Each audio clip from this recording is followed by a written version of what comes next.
Surah Fatiha is requested for Marhuma Rubab Bhai Qasim, who passed away in Dar es Salaam.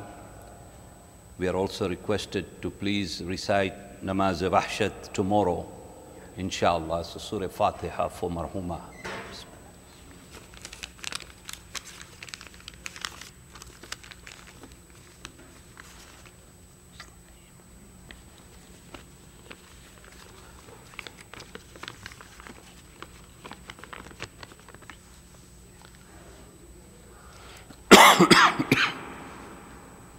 بر محمد و آل محمد صلوات.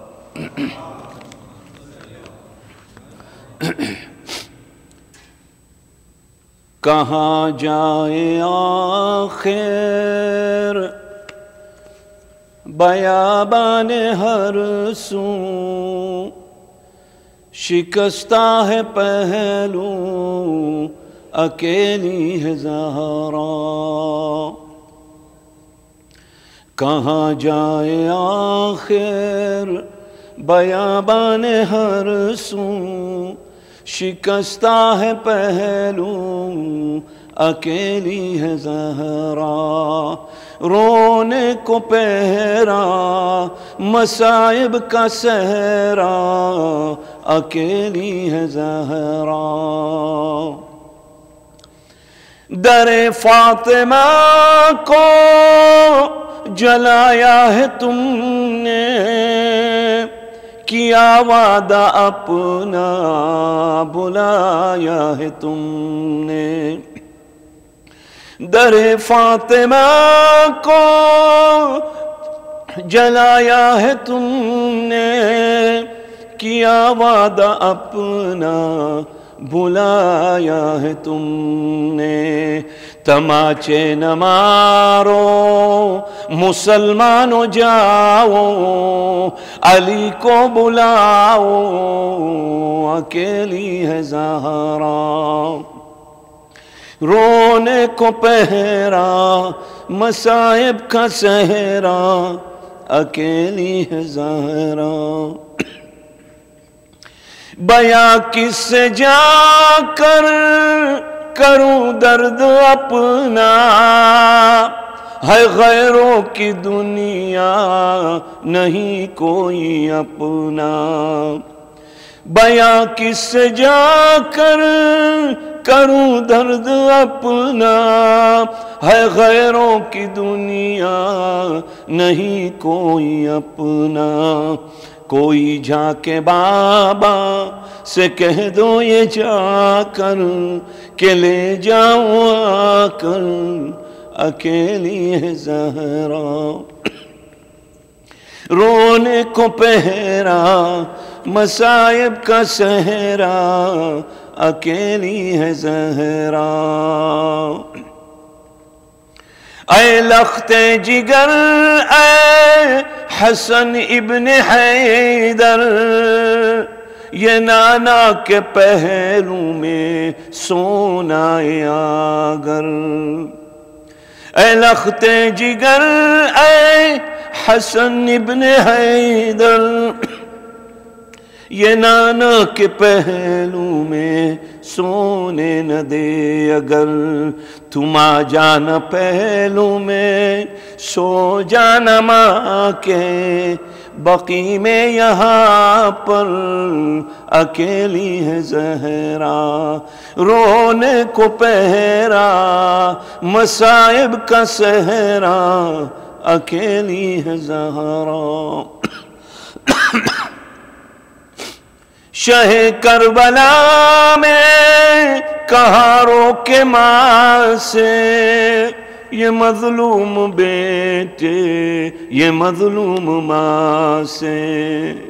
شہ کربلا نے کہاں روکے ماں سے، ये मजलूम बेटे ये मजलूम माँ से, अकेला हूँ मैं भी अकेली है ज़ैनब, अकेले है बाबा अकेली है ज़हरा, रोने को पहरा मसाइब का सहरा, अकेली है ज़हरा। बर मोहम्मद व आल मोहम्मद सल्लल्लाहु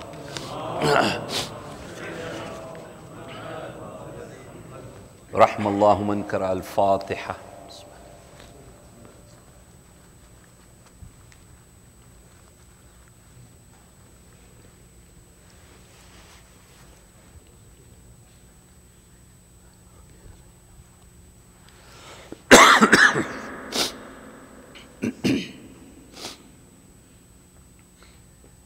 औज़ु बिल्लाहि अस्समीइल अलीम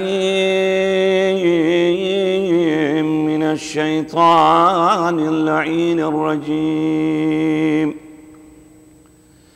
बिस्मिल्लाहिर रहमानिर रहीम। बिस्मिल्लाहि व बिल्लाहि व सल्लल्लाहु अला मुहम्मदिन व आलिहि व उफ़व्विज़ु अम्री इलल्लाह। इन्नल्लाहा बसीरुम बिल इबाद। अल्हम्दुलिल्लाहिल्लज़ी हदाना लिहाज़ा वमा कुन्ना लिनहतदिया लौला अन हदाना अल्लाह। लक़द जाअत रुसुलु रब्बिना बिलहक़ वस्सलातु वस्सलामु अला अशरफिल अंबियाइ वल मुरसलीन अबिल कासिम मुहम्मद।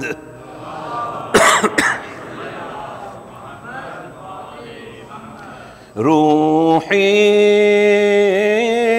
व जिस्मी व रुवाहुल आलमीन लकल फिदा कि यब्ना रसूलिल्लाह। सुम्मा अस्सलामु अलैकुम या अहलल अज़ाइल हुसैन जमीअन व रहमतुल्लाहि व बरकातुहू।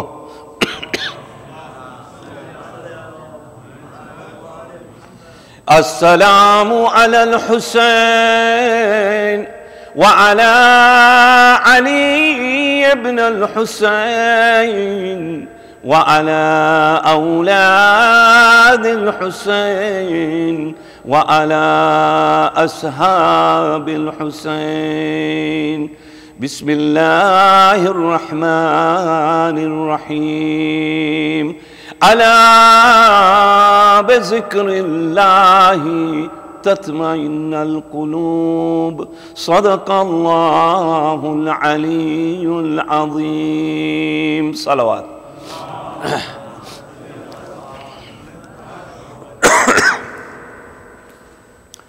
Allah subhanahu wa ta'ala in the Holy Quran has given us, mankind, a very important message, and a message through which we saw the movement that transpired in Karbala, the movement of every member of Ahlul Bayt alayhimus salam, always kept that in the forefront. One of the things that our parents have always said, that in order for you to succeed, you have to stand up on your own feet. पहले अपने पांव पे खड़ा हो जा. What does that mean? It means that our parents are telling us that you stand up on your own feet and become a responsible individual. When you have received your education, all the necessary education, you have a good job, you have a good place to live, this is the expectation of a parent of when he or she means that you should be able to stand up on your own feet. If you look at our Ahlul Bayt alayhimus salam, their teaching was no different. But their teaching was that every human being should be able to stand up on their own feet. There is a thing that we know today which is called dependency. And we know what is known as independent. If a question is asked to you, do you want to become an independent person or do you want to become a dependent person? Your answer will never be that I want to be a dependent person. I want to be an independent person. So when you look at that aspect of life, where our Ahlul Bayt alayhimus salam are encouraging that each and every individual should be able to stand up and be an independent person.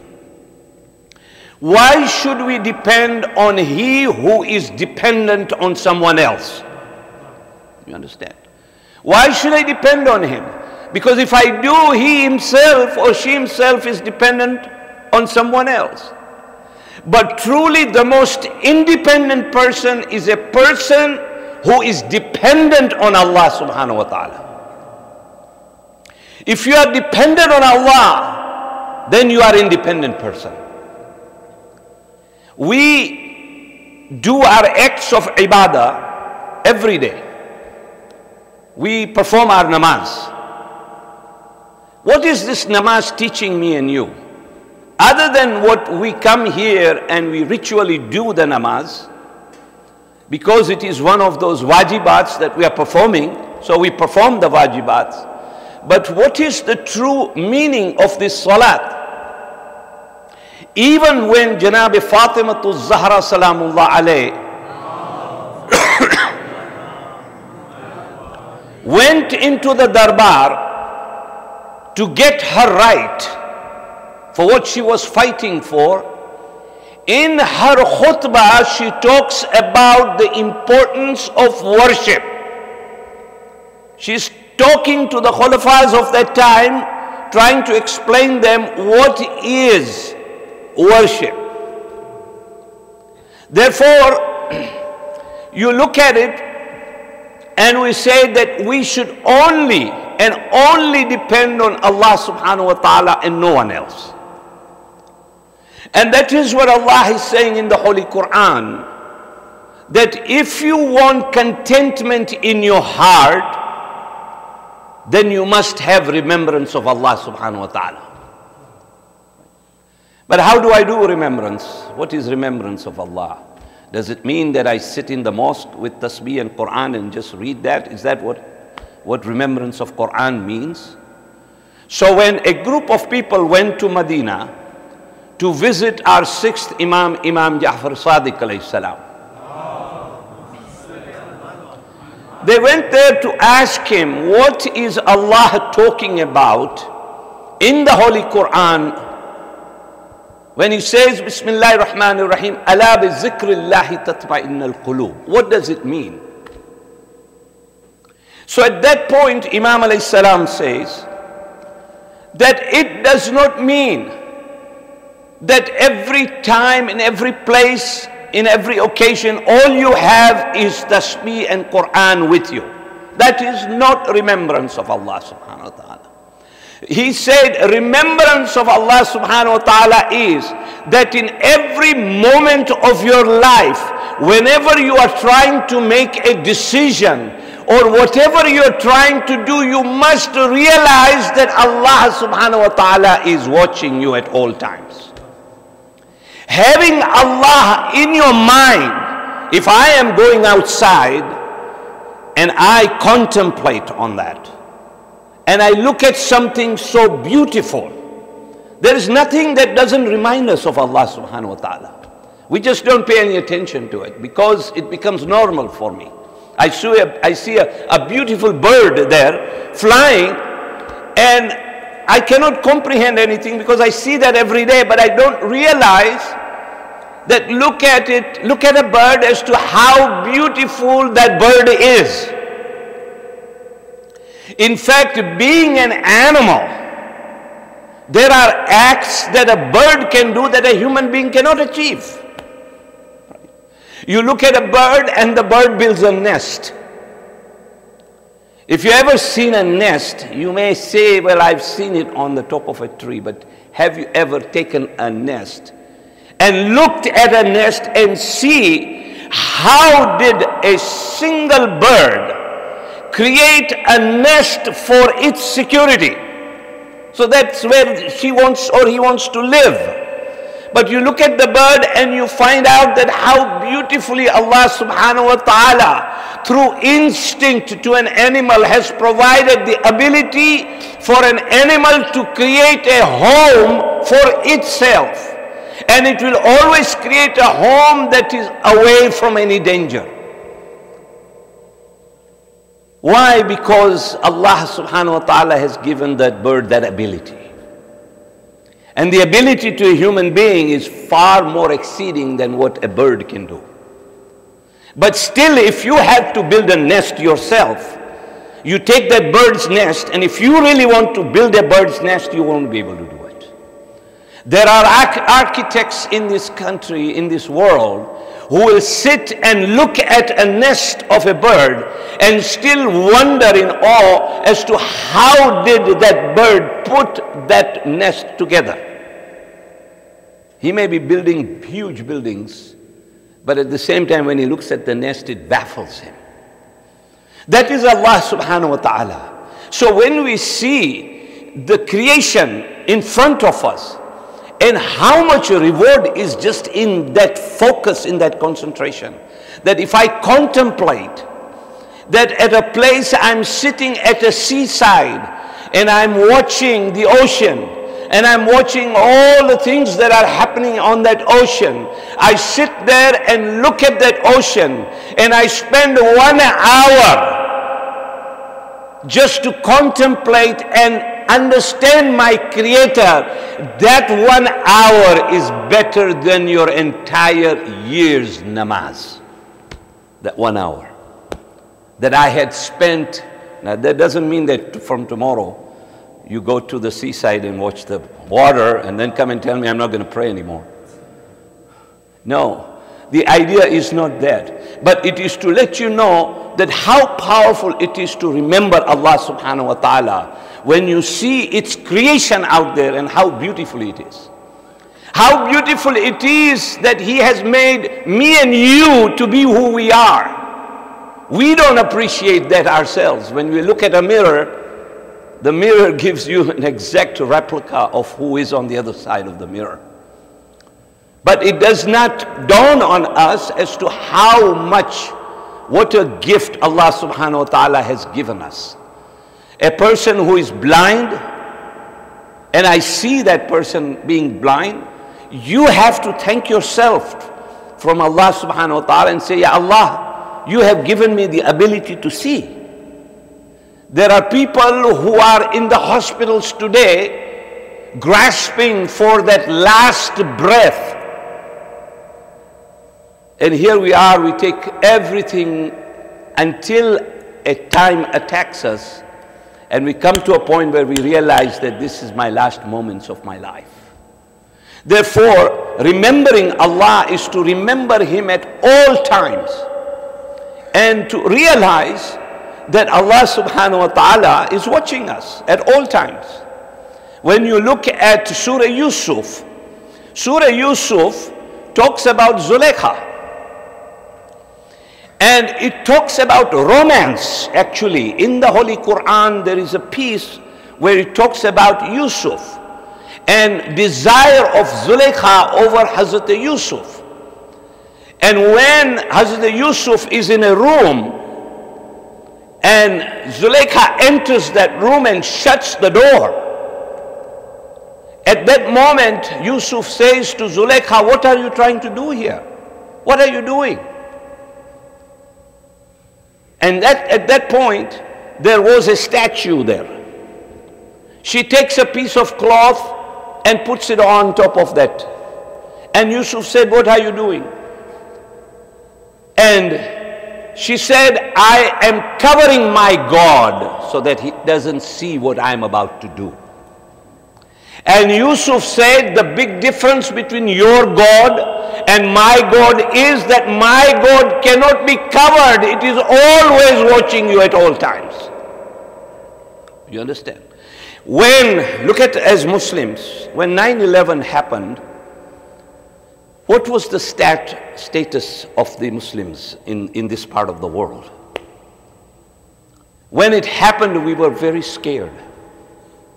And that when every move that we were making, we were thinking, we are doing this, and you ask them, why are you so careful about what you're trying to do now? We were told that somebody is watching us. Right?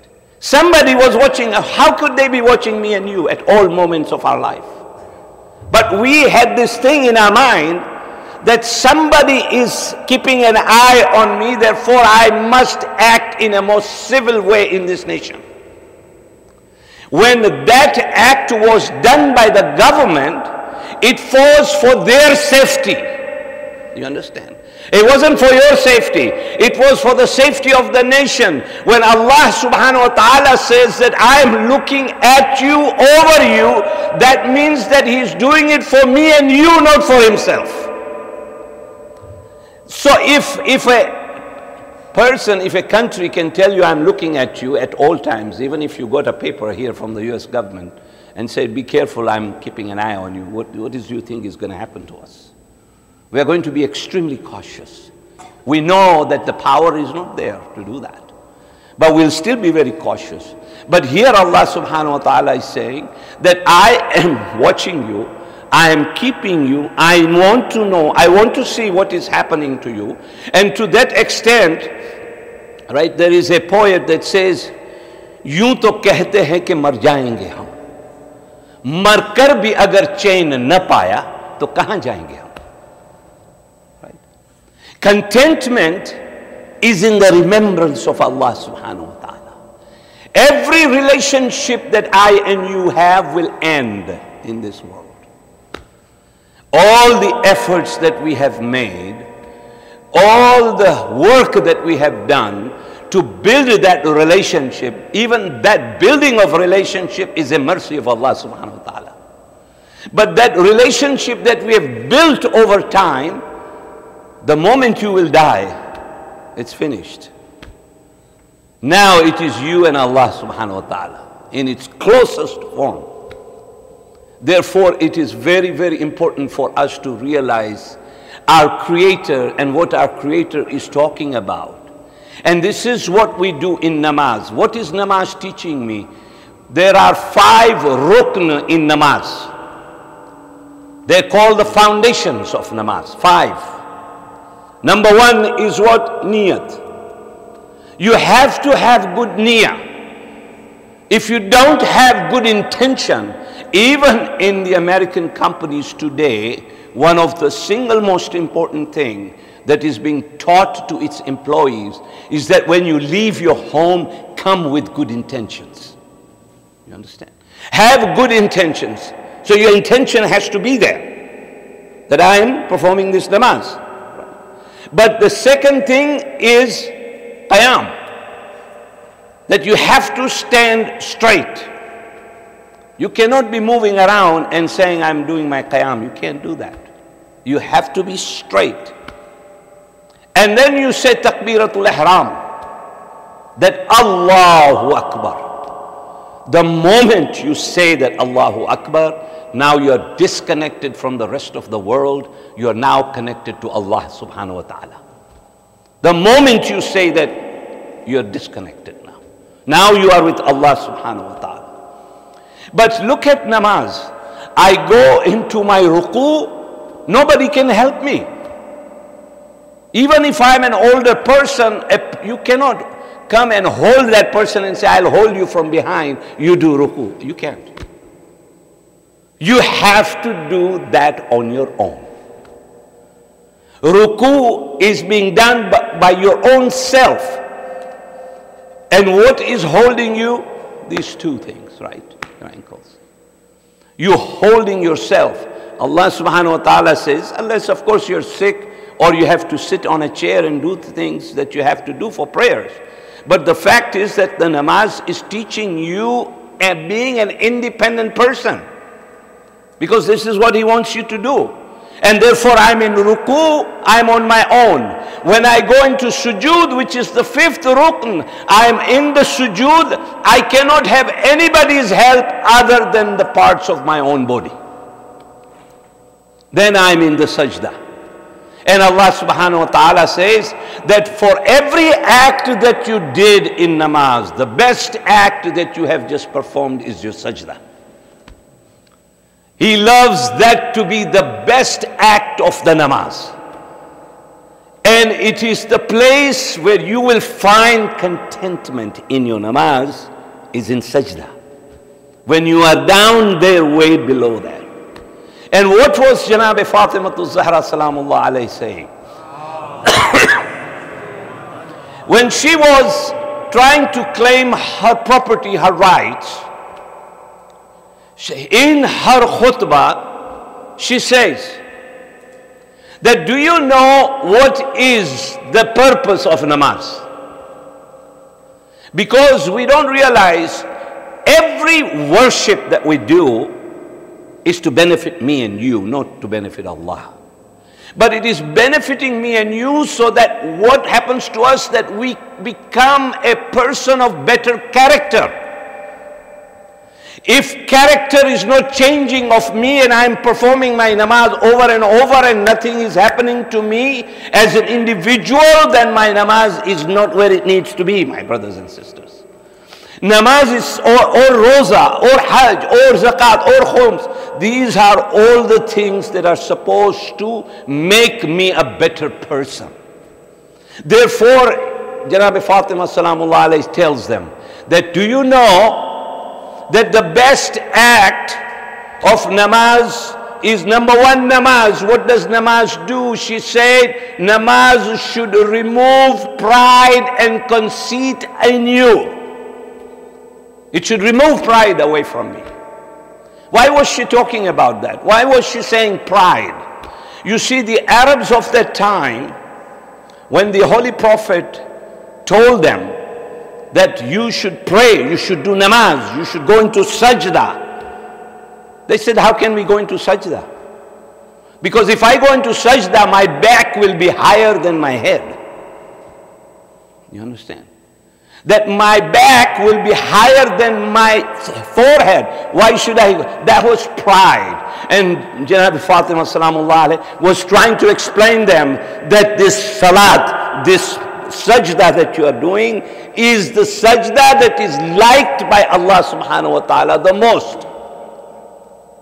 So those were the things that she was saying. And how when a person, there was a couple that was in a financial problem. They were in deep financial problems, so they decided that we should go. The wife said to the husband, why don't you go and talk to the Holy Prophet in the Mosque of Medina? Whenever we have problems in life, my brothers and sisters in Islam, one of the things that we are told that you share that with someone. You don't keep it inside you, okay? Because it will take you into depression and many other types of diseases. So it is better to share. You either share with your spouse or with your parents or with whomever you are closer to. You share, you try to find out. So this lady explains to the husband, why don't you go to the mosque and talk to the Holy Prophet? When he reached the mosque, the Holy Prophet was lecturing the people, and the subject that the Holy Prophet was talking about is that you should not be dependent on anyone. Now he could not approach the Prophet because he heard that. And he goes back home and he tells his wife, I don't know how I can approach the Holy Prophet when he's saying that don't depend on anyone except Allah subhanahu wa ta'ala. So he goes back. The second time, because they were still getting into a worse situation, so they went back. They went back and, and he talks. He's ready to talk to the Holy Prophet. The Prophet said, I'm here to give a lecture. And at that time, the Holy Prophet said that when you are able to do the things by yourself, don't ask others to help you to accomplish. And many times, as we get older, we love to order someone to bring our shoes, bring this, bring that, bring this. And the Holy Prophet is saying, no, don't do that. Try to be independent yourself. As long as you are able to do things by yourself, it is one thing to just request your children or someone to help you in any way. But the thing that we need to important remember is that we do not become dependent on that. That we should remain independent at all the times. And so this is what the Prophet was just talking about. He didn't know what to say. He just went right home. He talked to his wife. It happened the third time. The third time, when he's about to leave his house, he remembered one thing. He said, I have a neighbor. The neighbor has an axe. The least I can do is maybe borrow that axe from him. Because he wanted to cut some wood.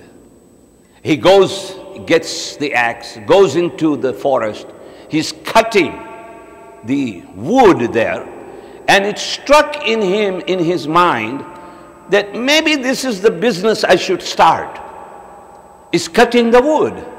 So he starts to cut the wood, and now suddenly he starts to sell, and as he kept on selling, he became better and better. Very soon he bought a herd of goats, and then he started to milk them. And when you have all that, suddenly he realized that now he was an independent person. That is what Allah subhanahu wa ta'ala wants us to do. That is one of the reasons why we recite Surah Kul Huwallahu Ahad in our prayers. It is not wajib, but it is highly recommended that in one of your prayers, in each time prayers, you recite Surah Kul Huwallahu Ahad. Why? Because Allah subhanahu wa ta'ala in Surah Kul Huwallahu Ahad is trying to tell us that, listen, yes, I believe in Allah subhanahu wa ta'ala, the oneness of Allah subhanahu wa ta'ala, but then he says, Allahu Samad. Samad means I'm independent, I'm not dependent on anyone. And Allah subhanahu wa ta'ala is saying that if you become an independent person, strive to be like me, is what Allah subhanahu wa ta'ala is saying. For if you become a person like me, you become an independent person and you're connected to Allah subhanahu wa ta'ala, I will give you the ability that a normal human being will not have that ability. You see the workers in the house of Imam Zainul Abidin alayhi salam. Sayyid ibn Musayyab was a very wealthy individual. And when in Medina they were having difficulty because of the drought, at that moment Imam calls all the people that were working for him. Now Imam, for many people, if you read in the books, it will tell you that they were servants. But they were not servants. Imam Zainul Abidin used to say that these are not my servants, these are my students. I'm teaching them. So therefore he asked all of the students to raise their hand so that the rain would fall. Musayyab is standing in a corner watching all of the students and Imam. And Imam was standing there, the students raised their hand, but there was no rain. But there was one African who was standing in a corner, and Musayyab looks at him, and when he raised his hand, the rain started to come in Medina. So now he approaches Imam and he says, "Oh Imam, give me this person. I would like to take him with me. He will be my helper." give me this person. And so Imam says, okay, he may be outside. Why don't you go and see him? He goes outside, he sees a person there whom he was looking for. He brings the man inside and he says, I would like to take him with me. And he takes him with him. But on the way, the student stops and he starts to pray and he says to Allah subhanahu wa ta'ala, Ya Allah, the gift that you gave me for being such a pious person now has been witnessed by someone else. Therefore, I do not want to live in this world anymore. That is an ability of a human being. That a human being gets that ability when the person gets closer and closer to Allah subhanahu wa ta'ala. And he gets closer and closer when only and only when he remembers Allah subhanahu wa ta'ala, not only in the prayers, but in every aspect of my life, that whatever I'm about to do, I'm doing it to please Allah subhanahu wa ta'ala and no one else. If there was an inspiration in Karbala with those who are with Imam Hussein alayhi salam, that inspiration was that Imam was saying that everything and anything we are doing it for the sake of Allah subhanahu wa ta'ala. We're doing it for no one else. And look at what transpired in Karbala.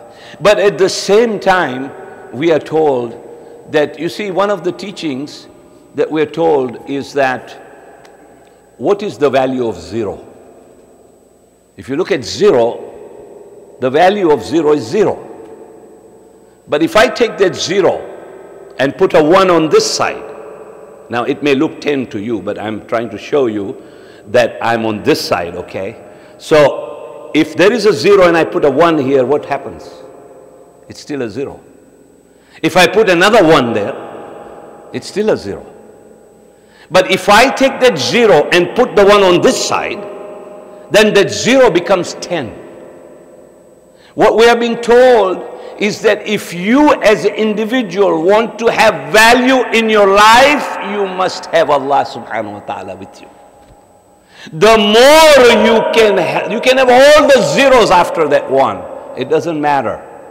But you cannot have zeros before the 1s. Because if you do, it will all end up being still 0.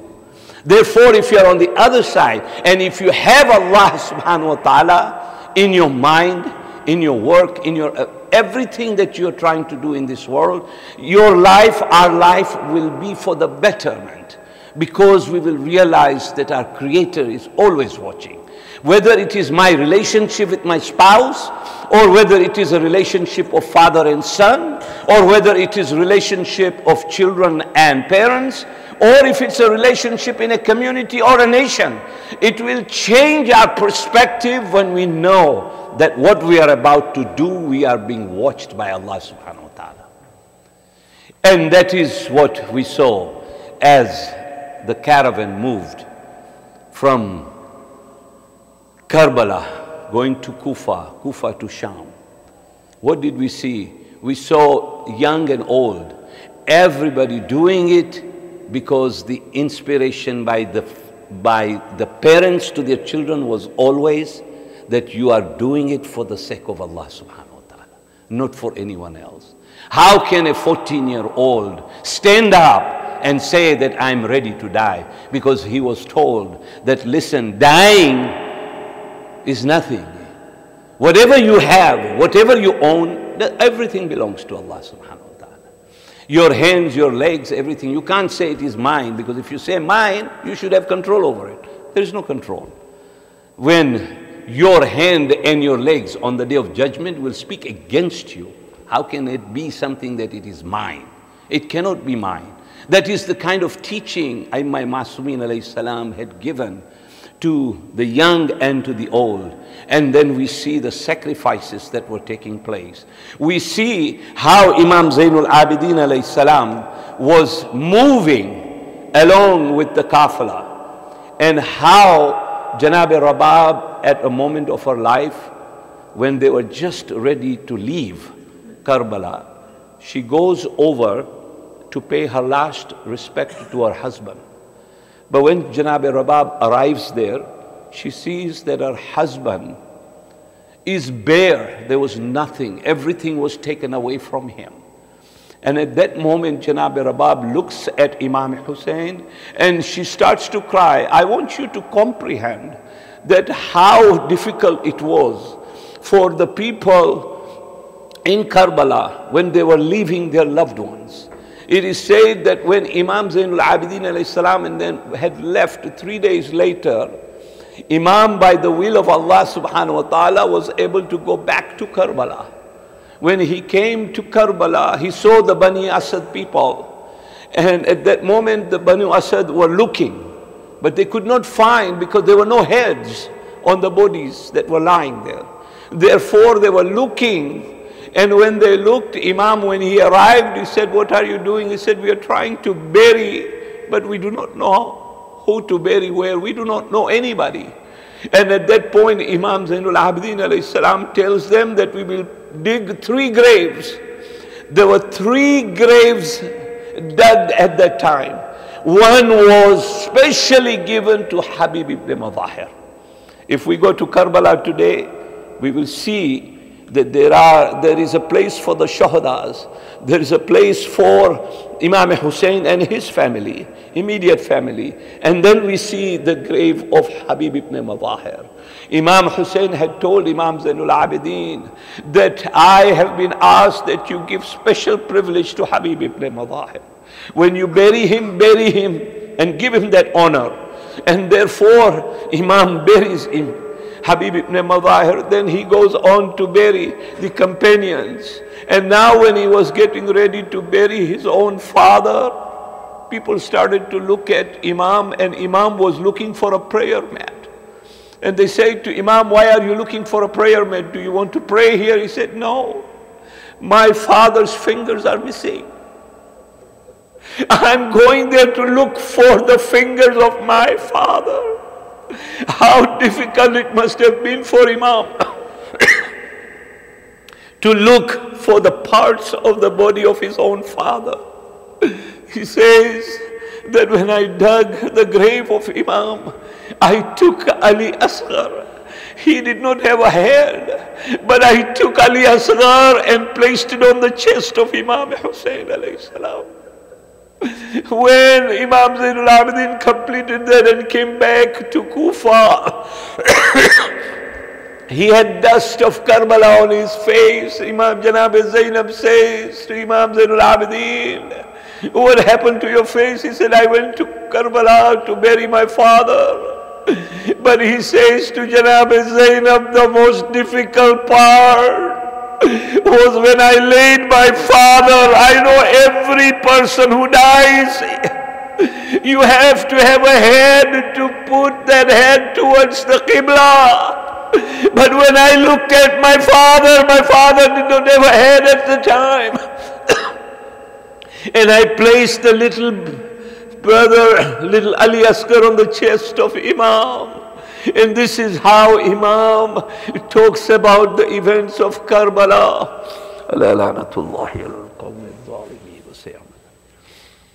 Allahumma salli ala Muhammadin wa ali Muhammad. Bismillahir Rahmanir Rahim. Allahumma bihaqqi Muhammad wa anta al-mahmud, bihaqqi Ali wa anta al-a'la, بحق فاطمة وأنت فاطر السماوات والأرض بحق الحسن وأنت المحسن بحق الحسين وأنت كديم الإحسان إلهي توبة قبل الموت وراحة عند الموت ومغفرة بعد الموت والنجاة من النار ودخولا في الجنة وعافية من كل بلاء الدنيا وعذاب الآخرة. ماتم حسين.